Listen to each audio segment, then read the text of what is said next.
नमस्ते कोणसंस्थाय पिंगलाय नमस्तुते।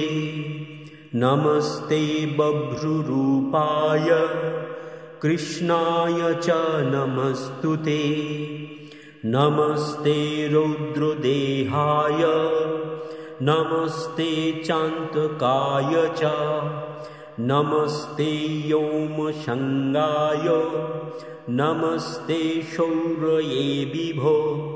नमस्ते मंदशंगाय शनैश्वर नमस्तुते।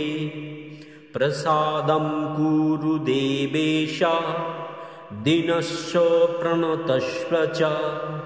कोणस्थ पिंगलो बभ्रु कृष्णो रौद्रं तको यम। शौरि शनैश्चरो मंद पिप्पलादेन संस्तुत। एतानि दश नामानि प्रातरुत्थाय ये पठे।